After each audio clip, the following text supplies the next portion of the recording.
get started with our live today. So my name is Fawn Walker Montgomery, and I am the CEO and co-founder of Take Action Advocacy Group, formerly known as Take Action Mon Valley. So before we get into the case that we're going to talk about today, I just wanted to do an election day roundup.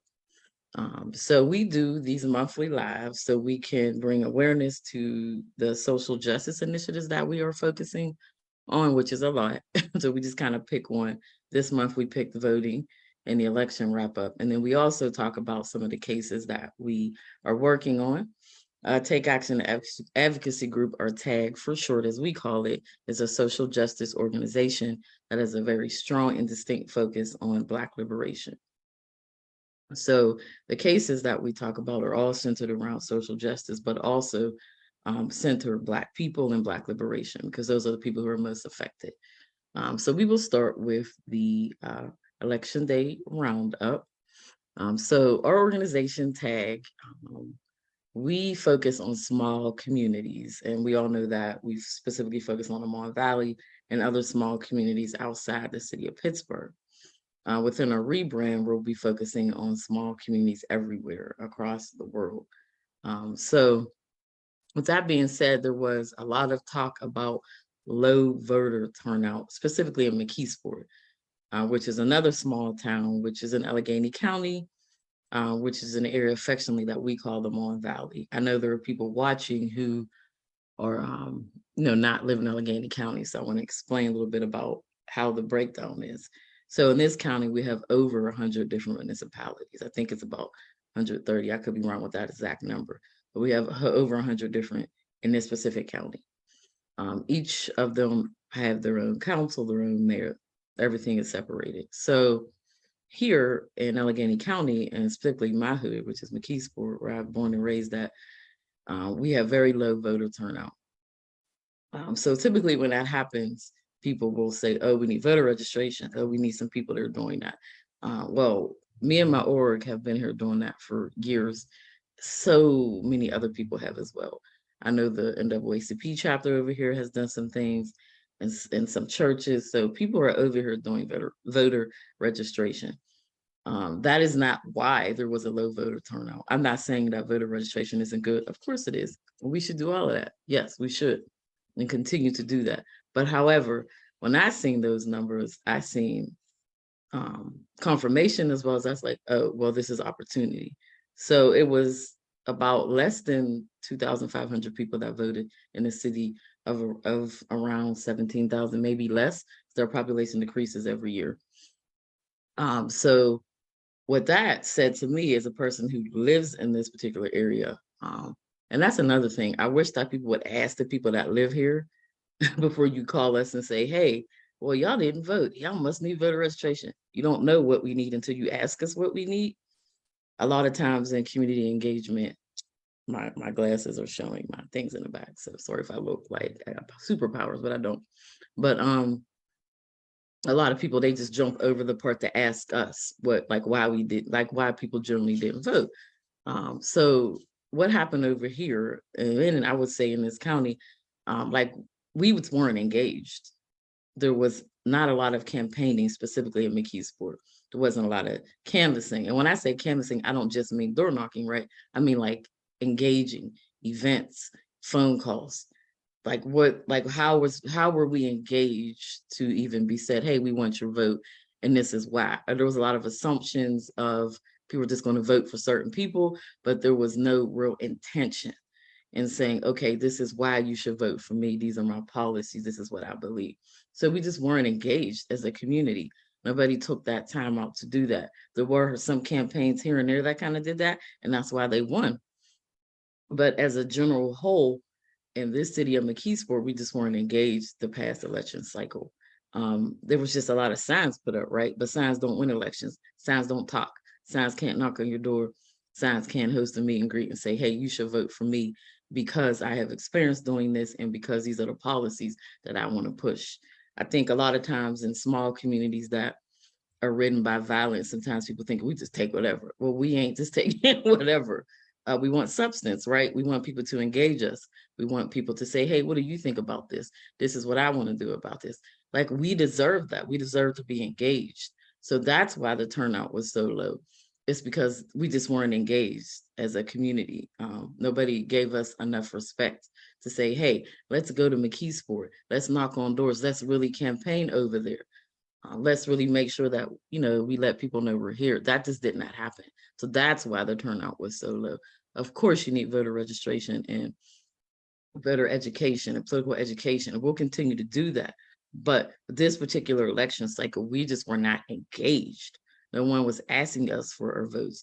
No one was actually running a campaign and saying, hey, this is specifically what we want to do. This is how we want to fix it. None of those things were happening. So that's why there was such low voter turnout. So that is our perspective on it. Some people might disagree, but nevertheless, we live here. And you have to ask the people who live in the community, hey, why didn't you get out to vote? Why didn't your family? Why didn't your friends? Was anybody, talking about any candidate specifically reaching out? So it's always best to ask the people that live in that community why there was such lower voter turnout. And like I said, I've seen opportunity there. We've been doing organizing work in this community for over 10 years. And what I see now is that people are hungry and ready for some kind of political education, which is a good thing, right? That's a positive thing. I think that's a credit to a lot of the work that people like myself and my org and others have put in McKeesport for years now. So that's a good thing, right? So we need to educate people and we need to explain to them why. We can't just assume people are just going to vote for you just because you relate to this person or that person or because of the color of your skin. It's not like that. We want substance. We want people to actually know what they're going to do, what their platform is, what their plan is. So that's why the turnout was so low. That's opportunity for elected officials, for political advocacy organizations to come in and do some education as well to engage people. So the takeaway here is never assume what a community needs without asking the people what we need and why it happened. And it doesn't happen with one survey or you coming over here and doing one event. Hey, let's do a listening session. No, this is ongoing work. And people are already over here doing it. So give us enough respect to ask us. And I'm not just not speaking of Fawn and TAAG. There's the NAACP over here. There's several churches where I've been trusting them. They always do voter education and voter registration. And so does Bethlehem. And so does a lot of other churches. So ask people. Ask and you shall find your answers. So that is our election day wrap up. Of course, we will continue to do our political education and voter education. We do that every election cycle, not just for McKeesport. We do that for the small communities around Allegheny County. So our website, and we'll put this in the chat and we'll continue to talk about that, takeactionadvocacygroup.org. So that's our wrap up. So now we're going to move into the case that we're here to talk about. So this is a case involving Felicia Harvey. So we affectionately call her D-Rock. Her pronouns are she and her. So we affectionately say D-Rock. So that's why sometimes you're going to hear me say D-Rock, but I'm talking about Felicia Harvey. So Felicia and her partner reached out to us to be about 2 years ago now. They moved into their dream home in Penn Hills area. So Penn Hills is in Allegheny County. It is one of those small communities surrounding the city of Pittsburgh. It's not in the Mon Valley, but it's its own municipality, just like I explained earlier. Its own mayor, its own police department, its own council. So it's completely separate from the city of Pittsburgh. I always like to explain that when we're doing these lives for people who don't live here. And also because if you really want to understand how to shake a table or mess a system up, you have to understand how it's structured. So the way this system is structured here in Penn Hills, they have a mayor, and then they have a council, and they have their own police department. So they moved into their dream home in Penn Hills. I would say it's a mixed area, both Black and white. There are certain areas that is Black, certain areas that's white. So Felicia is probably in like a white area, She moved in, and this is their dream home. Her and her partner moved in. A few weeks later, their neighbor started to harass them, racial harassment as well as sexual harassment in regards to their sexual orientation. Started to make comments around that. He also, and these are things that they're communicating to us, left some things out for their cat, which their cat was ended up dying based off of that. Hung some things up just to basically intimidate them. And the whole thing started from a property dispute. So they have this property and they share like the easement. So that's how the whole thing started, is from this property dispute. So he would come over and yell, and people would come over and try to park. He would yell racial slurs, like I said, sexual concerns about their sexual orientation. All this racial harassment went on. And then they reached out to ours, like Project Matters. So it was Project Matters that actually called us and said, hey, can y'all get involved in regards to what's going on with Felicia over in Penn Hills? So we got involved. We organized a picnic, like a cookout style kind of thing, with Project Matters, a couple other people, and we went to their house. We had this big cookout. There was some protests. So through all of that, he's calmed down a little bit, right? But he has not stopped. So I'm going to share my screen here and show you all some of the videos and the pictures.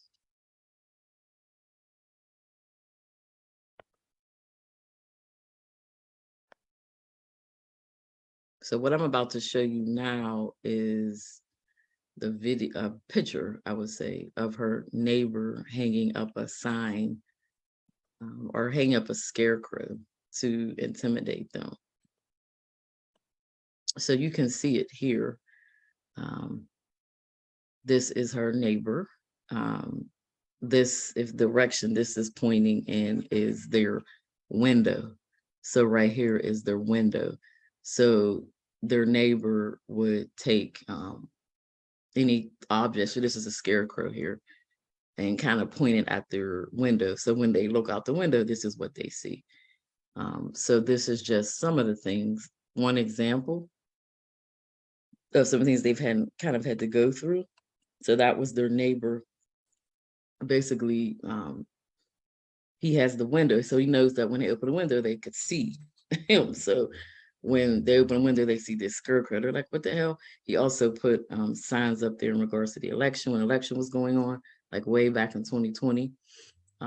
So they reached out to the police, they reached out to council, whoever would listen. The police show up countless times. They don't really listen to Miss Harvey or her partner, and they take his side a lot of times in these disputes.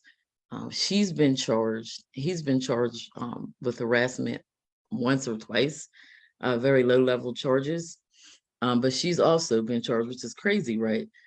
So they're charging her for going onto her property and removing things, but it's her property. It's like a shared property kind of thing.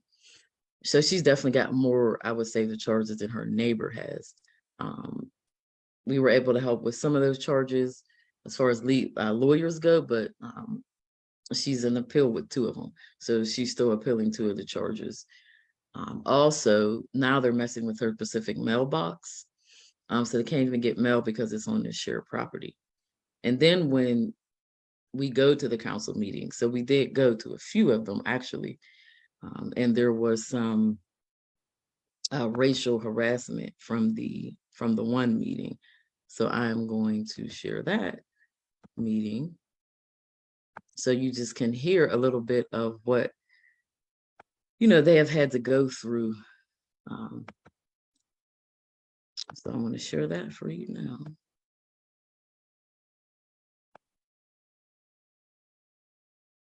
So this is a video before I hit play from a Penn Hills council meeting. This was public knowledge.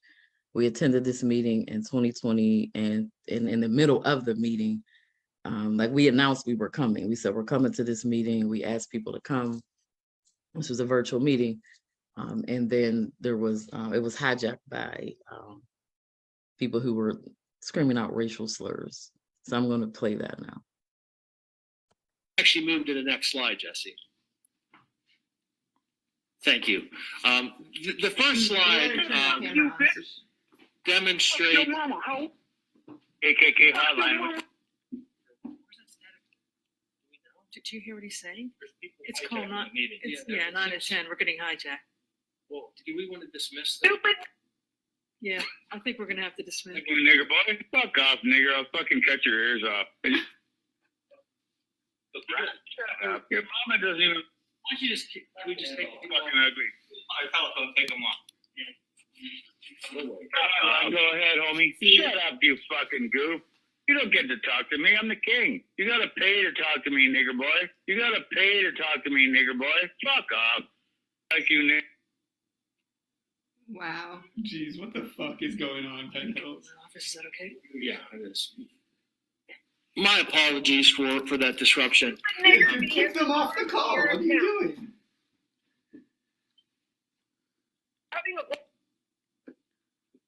Let me know when to continue, Jesse.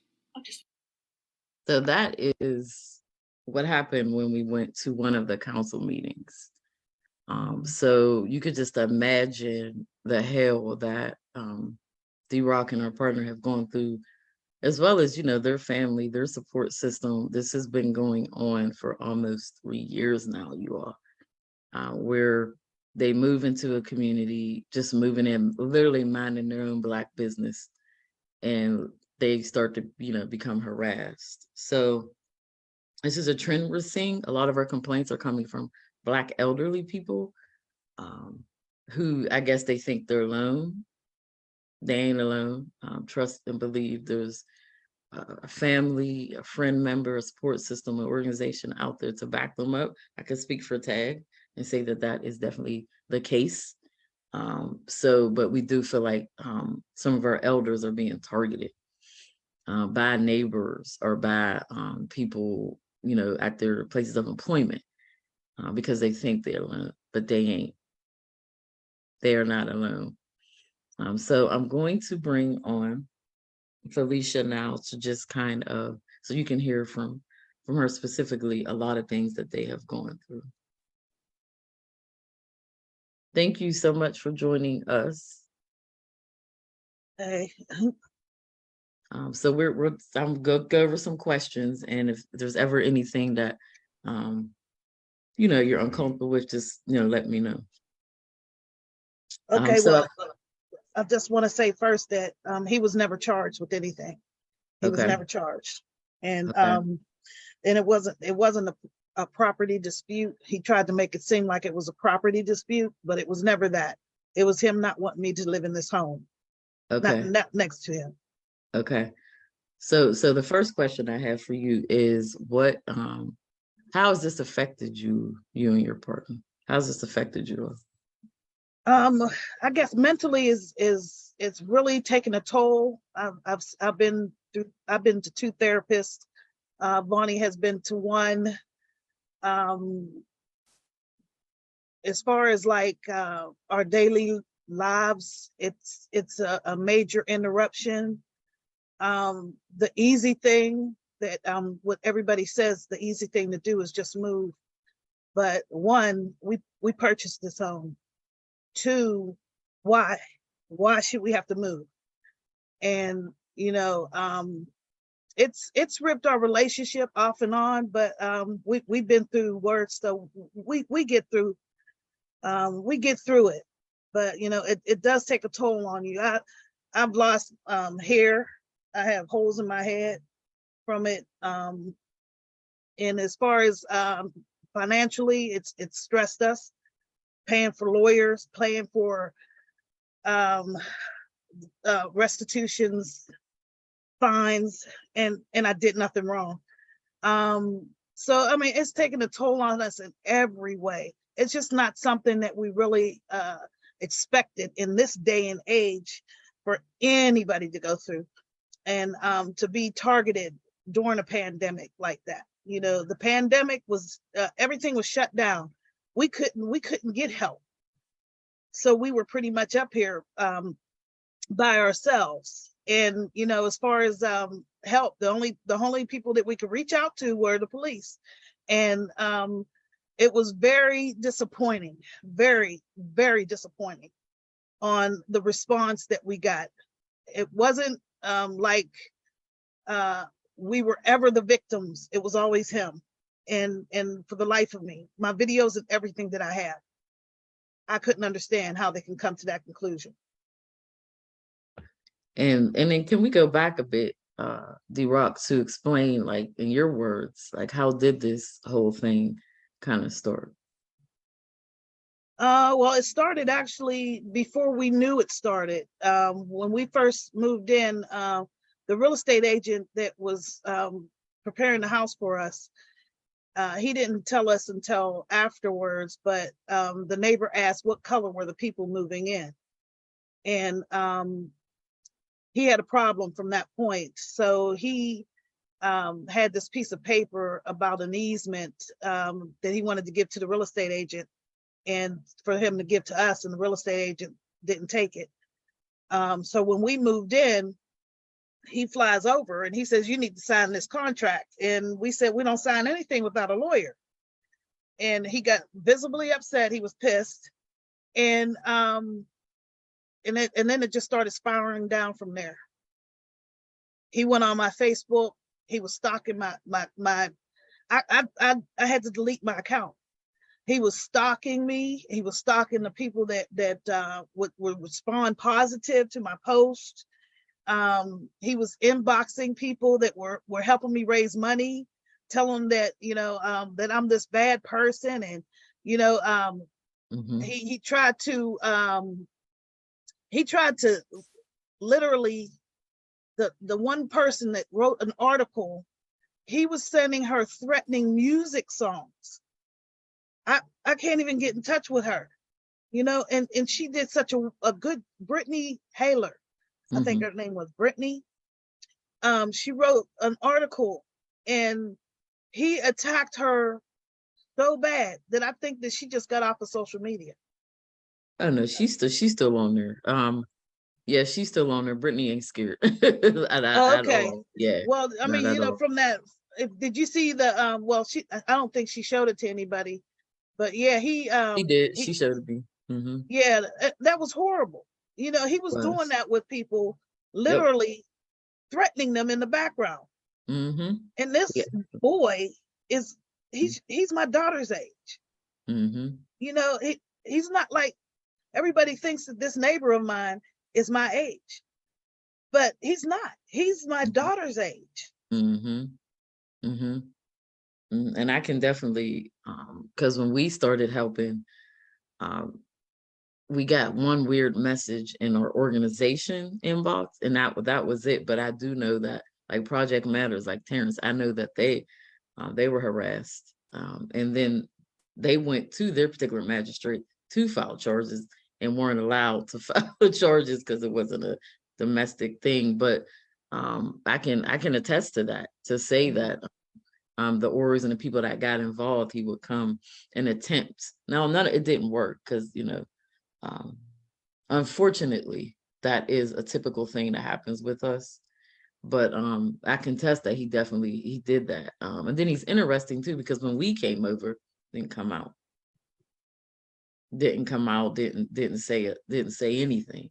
So that's why I said earlier, I feel like there's some targeting going on here with our community elders, who they think ain't gonna say anything or alone, and not alone, because there's people like us out here, and then you have your own family and your own support system. But I can definitely attest to the fact that he went behind and started to harass the people as try to intimidate folk from not helping you.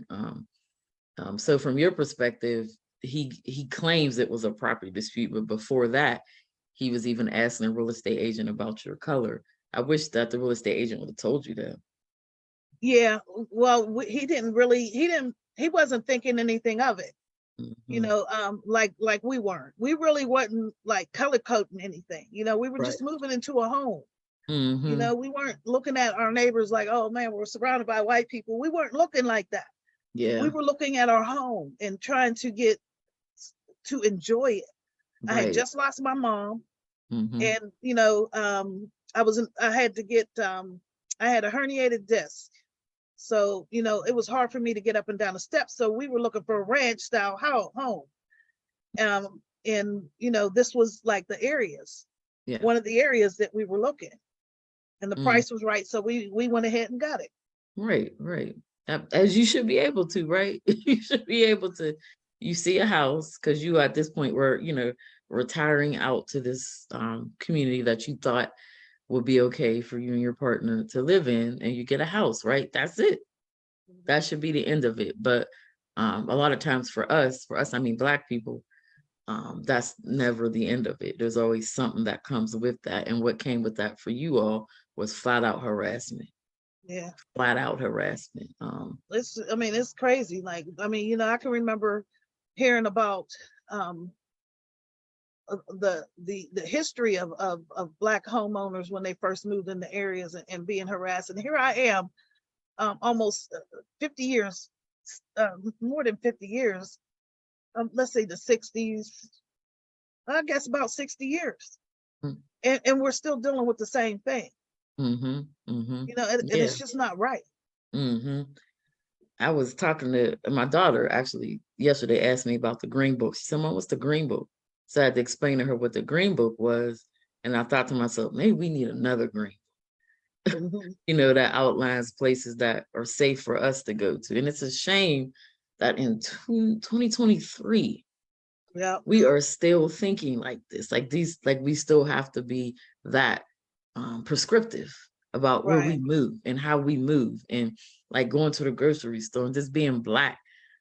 So now we have to add being Black and owning a home. We had being Yeah. Black and driving, being Black sitting on the couch minding their business, walking down the street, having hoodies on. We can't do it. Like, what the hell? Yeah. It is extremely frustrating. And I appreciate you bringing up the legal fees and the fines, and there are orgs like us who have helped with that. But that adds up. Yes. That Yeah. adds up. The lawyer fees adds up, paying the fines, though that continuously adds up. So that's why, to everybody watching, we'll put out D-Rock's Cash App or put out a GoFundMe, because they have to pay for all of these things. You even have to pay to get a police report. Those Mhm. aren't free in this county anyway. You have to pay for them. So there are organizations like ours that will help with all of that. But that stuff adds up. And then you have to have gas to go to court. And then you gotta be mentally okay to go to court and fight. Like, nobody wants to advocate. Like, and um salute to you, D-Rock, because you were one of the first people to do a Black Pride in Pittsburgh. So salute to you, because if there was no you, there'd be no Fawn. There'd be no people like me if it was not for people like you. And it pisses me off that, and you're in your retirement age, you're trying to relax, you got to deal with shit like this. Um, that is just ridiculous to me. I just wanted to say that to you. Like, I Thank you. appreciate Thank for you. doing that and opening that door, to be a part of one of the first people to do the first Black Pride in Pittsburgh. And you shouldn't have to be dealing with this at all, because it's just in the emotional toll. I know that it is taken on you and your partner personally. And I don't think people get that when people are addressing racism. I think some people think it's fun and it's cute, right? It's not. Nobody want to do this. Nope. I know you Not in don't a want, million years. right. And I would have never. I would what have legal never. imagine Wait, you be dealing with this? yeah, in a million years, I would have never imagined myself in this type of situation. But I think that, I try to look at it in the matter of what God is giving me. Mhm. Now that since I've been through trying to run Black Pride and unite people and give people understanding about Black Pride, and everything that I've been through there is helping me here. Mm-hmm. Mm-hmm. So that's what I am thankful for. Yeah, that you already had that background of advocacy. Yep.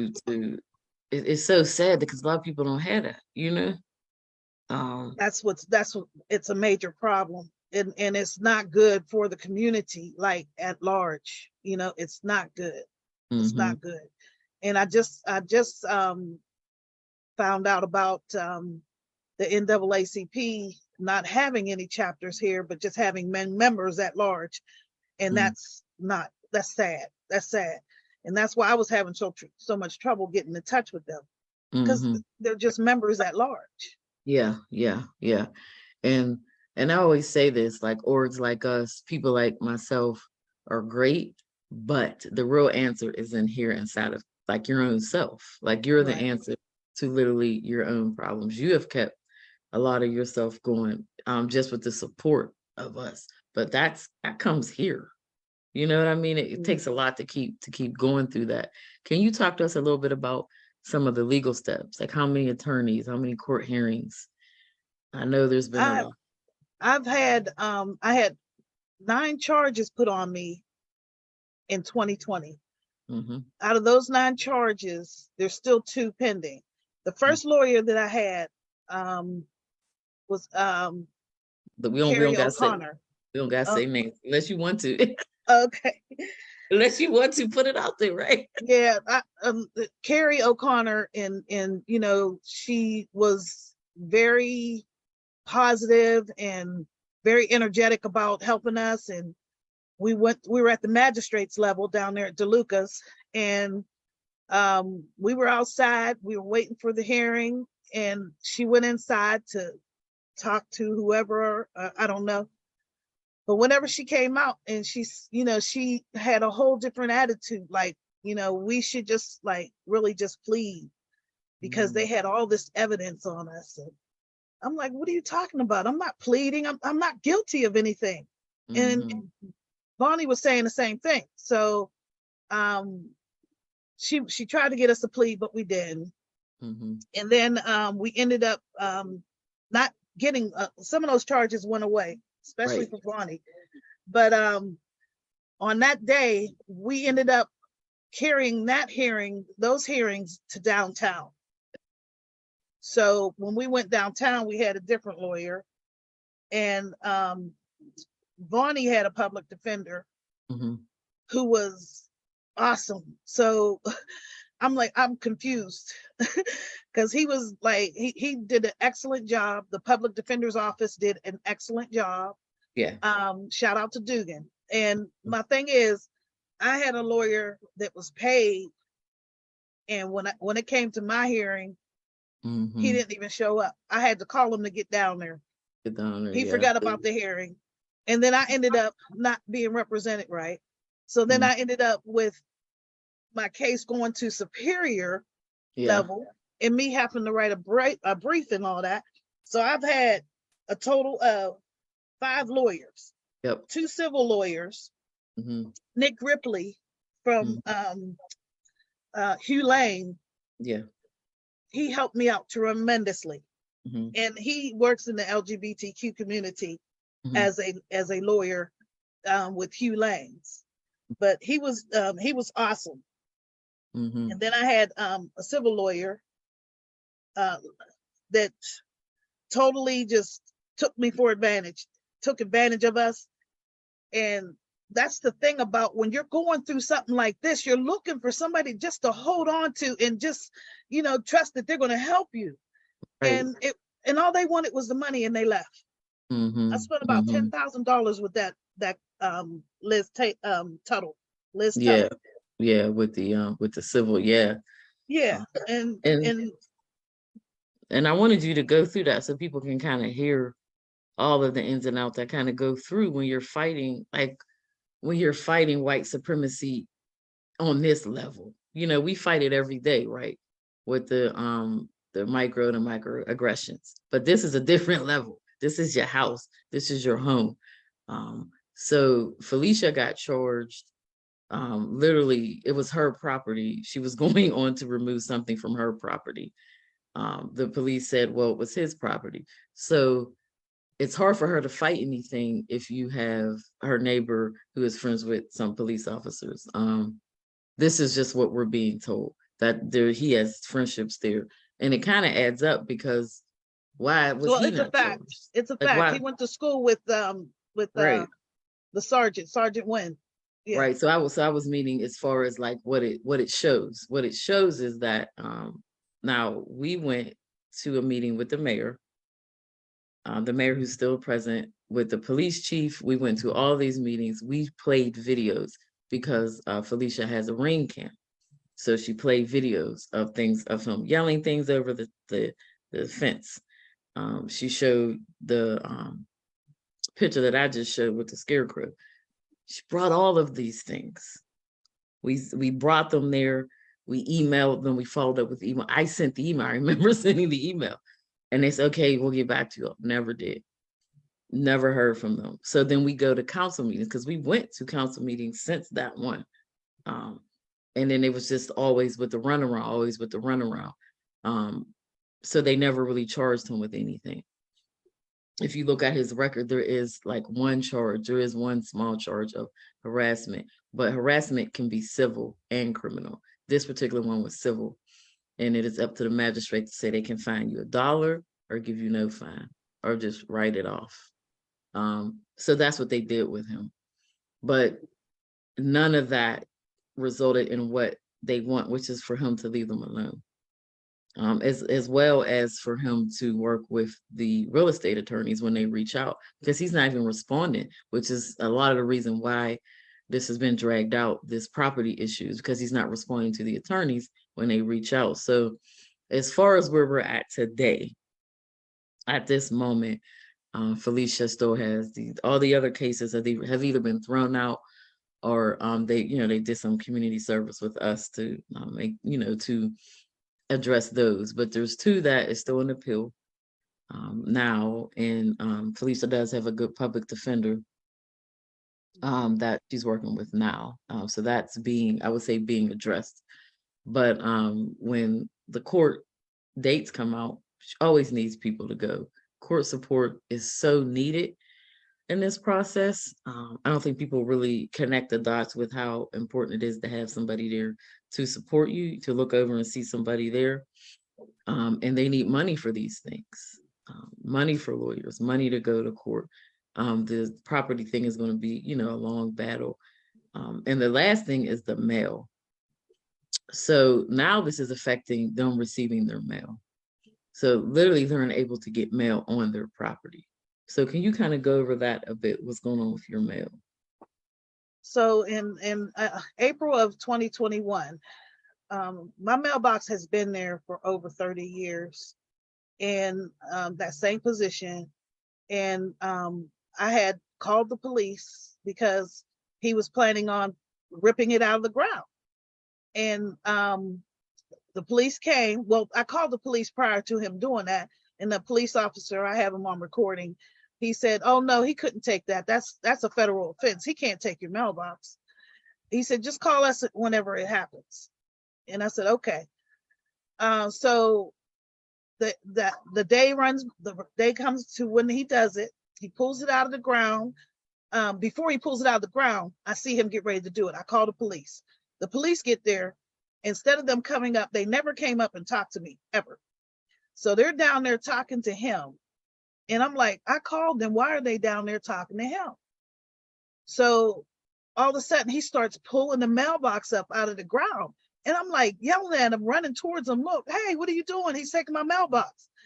And there, the one lady comes up to me, Officer Finnegan, and she says to me, "Oh, he has permission to do that. He got permission from the chief of police, the code enforcement, and the postal inspector. They had a meeting, and they said that they said that he could do that." I said, "How are they having a meeting about my mailbox?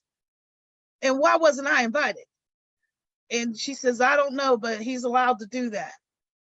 And then the other officer, Officer Hoover, says to me, "I don't know why you guys just can't get along." I said, "Get along? Look what he's doing. Every time you come up here, he's doing something to me, but you're asking me, why can't we get along? It doesn't make sense." So when he ripped the mailbox up and then he put it in the back of his truck with my mail in it, I just told Officer Hoover, I said, you allowed him. In fact, you aided and abetted him in stealing my mailbox. And he's like, oh no, he had permission to do that. So needless to say, he took my mailbox, took it to the back of his house, and for a couple weeks, he like showcased it. So whenever we sat in the back on our patio, he would be walking with the mailbox on his arm, like saying, oh yeah, I got your mailbox. Just walking around, just to show that he took the mailbox. And where is it at now? Still in his. It's still in his possession. But you can't see it anymore. I can't see it anymore, but he still has it. Still has it. And so, what if you go put another one there? He would just remove it. We didn't want to put another one in for that mere fact that he would possibly remove it. But I have been talking with the state representative out here, and I'm trying to get. I tried to talk to the chief of police. I tried to talk to the mayor, and they told me that they couldn't speak to me. For what reason, I don't know. They're trying to say some other litigations or something, but there's nothing. They're procrastinating and invading and allowing him to do this.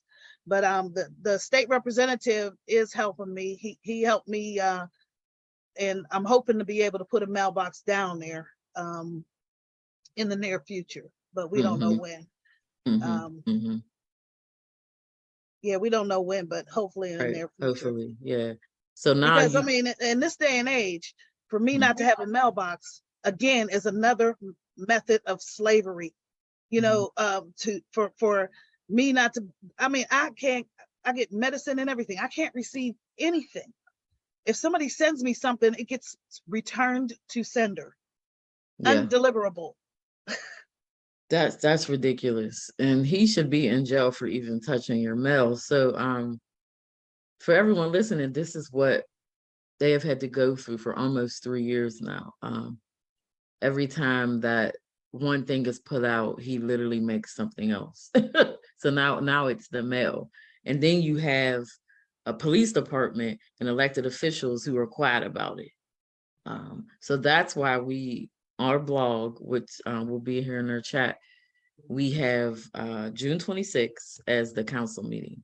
We need people to show up in Penn Hills, 7:00, June 26th. Our blog is here in our chat section. It has the address, 7:00.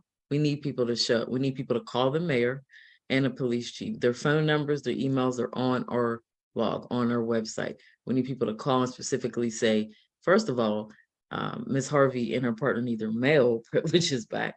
He needs to be charged. That's what we're specifically asking. We're asking for them to do their job. They're tax-paying residents. They live in Penn Hills. So somebody needs to step up here and somebody needs to do their damn job. And they need to get their mail privileges back. And they need to charge this man with harassment so they can leave them the hell alone. Right. So we are asking people to show up at the council meeting. Go ahead. Yeah, so if they do their job and start treating him the way he is acting, then he won't do that anymore. But until they do that, he's going to continue to do this. And as far as that, I wanted to refresh you on the tape that you played. That was a council meeting, November 16th of 2020. They had a mocked meeting, November 18th. 2020 to put that so that they could put that meeting under the rug. So they're trying to act like that meeting never happened. So it's not even on the website. If you it's go not there. On the website. People won't. They would have to ask for it. Like if you wanted the tape or something, you would have to ask for the tape from November 16th of 2020. And there was an article done on, because I remember I called the newspaper, and the Tribune Review did an article on it. So it occurred. I still got the picture in my phone because I took a screenshot of one of the guys, like, and they had like a Nazi sign. So it definitely happened, but they're trying to sweep it under the rug and act like it didn't happen. But it definitely happened in 2023 in Penn Hills, Pennsylvania, which is in Allegheny County. You have 2 Black women, elders of the community, being harassed by their neighbor. who have went to the mayor, went to the council, the police chief, anybody that will listen. This woman has talked to them. She has reached out. I know because I've been there with her. She's contacted everyone. Everyone. She's been in the newspapers, been on the media.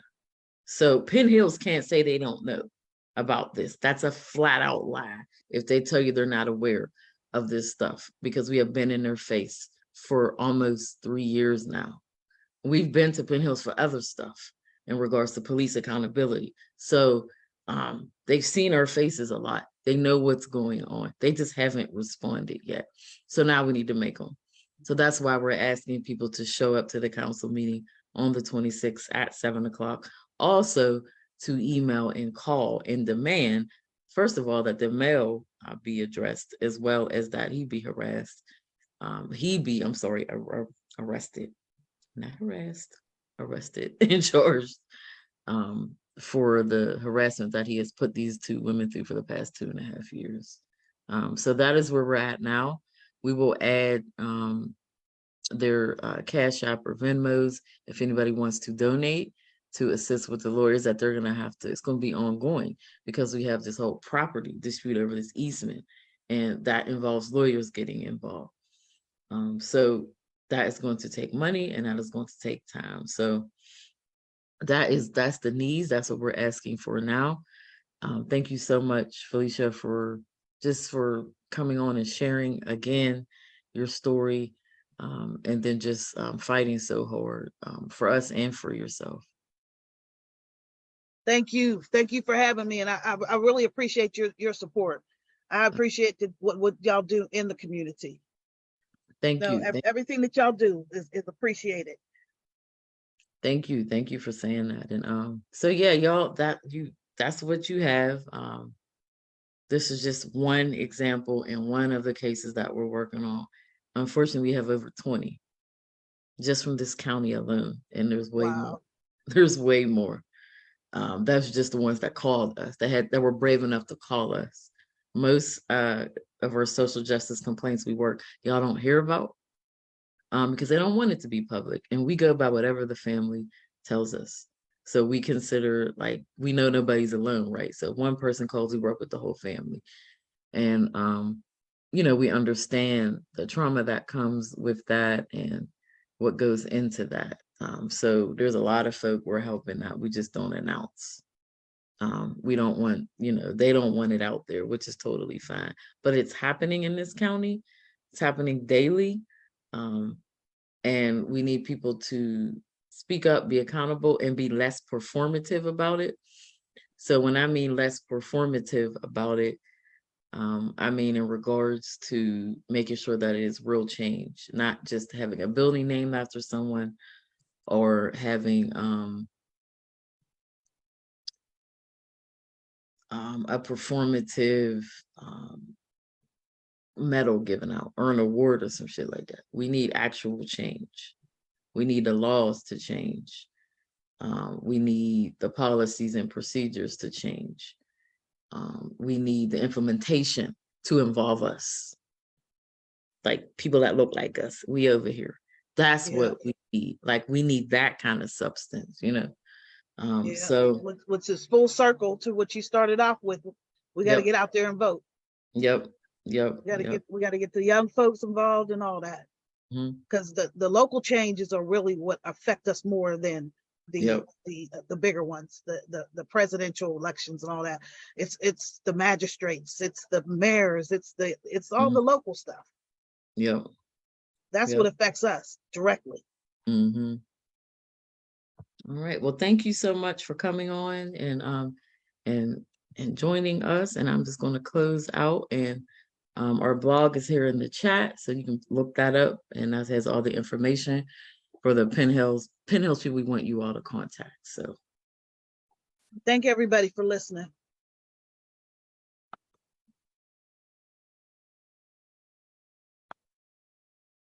All right.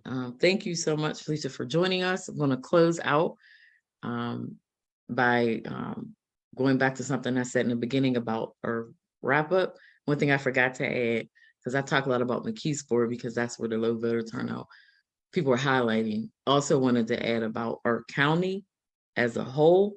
So for people who don't live here, right, it'll look like we have all these great wins, and like the progressive movement is a wonderful thing here in Allegheny County. I don't consider myself a part of the progressive movement. I consider myself as being a part of starting something like that. And so many other Black women were before me and after me. So we started that, but where it is now, I don't see me in it, meaning I don't see like me being represented in this local progressive, if you want to call it a movement here in Allegheny County. I don't see Black people in it. I don't feel represented by it presently. I hope that I'm proven wrong with some of the wins that occurred last month. I hope that happens, but I don't see myself in that. I don't see Black people in it. I don't feel like it represents Black people. It feels forced sometimes. It feels performative sometimes, and centered on white fragility. That's how I see this progressive movement in Allegheny County. It's very centered on white fragility and being comfortable of keeping white people safe, and real based on the basics, but like no real substance. So like your surface level social justice concerns. But if you really look at the policies and the procedures and some of these programs and how they're implemented, it doesn't add up, you all, with what a lot of people are telling us they believe. So I say to you all, do your research when people come to you and ask for their vote. Look at how they've done things in the past. That's all you need to do. That'll tell you everything you need to know. How they've addressed things in the past, how they've handled it. Because I'm a former elected official, I understand, right? You grow and you get new information, your views may change. Every time that's happened for me, I've said that. So that's what you should be looking at when you're going to the back. And you say, hey, why should I support this person? Don't just go off of what I say or what another Black person says or another Black elected official says. How long have we been doing that in this county and ending up with the same old lesser of two evils that we always end up with? We have to stop doing that. Just because one group or one person is supporting something doesn't mean we all have to do it. We should be looking to make sure that person, there's some alignment with what you specifically believe in. There's some alignment with what you want done for your community. If you're looking for housing, what have they done on housing? If you're looking for police accountability, what have they done on that? So it's really looking at those things. I don't think that it benefits us to have one or two people or orgs leading anything, right? Because those one or two orgs or people, they don't speak for everyone. No one person in this county speaks for every Black person in this county. None of us do. Collectively, we speak for ourselves as well as the people that we represent. But we don't know what they want unless we go out and ask them. You know what I mean? So I just wish people who don't live here in Allegheny County would do the groundwork to ask us. Not ask one or two people who you always talk to, ask us. Because I see a lot and I read a lot, and it's like, oh, there's great things happening in Allegheny County. Is there? Is it really? Is it? Because when after that election happened, who did you see? Who ride? No one. Literally, because I don't believe that we see ourselves like Black people see ourselves in this local progressive movement. I no longer do, which is why I don't consider myself a part of it. Even though I definitely was a part of starting it, I don't see myself in it. Hopefully, like I said, I'll be proven wrong. But now I just don't see it at all. So I think those are the questions we have to start to ask ourselves before we just jump onto anybody's bandwagon. Like, we're dying here in this county, you all. We had a gender equity report that showed Pittsburgh, Allegheny County was one of the worst places for Black people to live, period. Period. In addition, it pointed out how bad it is for Black women. So with that being said, it baffles me that at that time, everybody was like, yeah, listen to Black women. But when it comes time to run for office, they don't listen to Black women. They don't support Black women. They don't get behind Black women running. Or they don't ask Black women what they think. Because that didn't happen. That didn't go down in this particular election cycle. No one reached out to us to ask us what we think. We were forced a lot of things, were tried to be forced onto us, but no one asked us. So in any organizing, any engaging, you have to ask the people.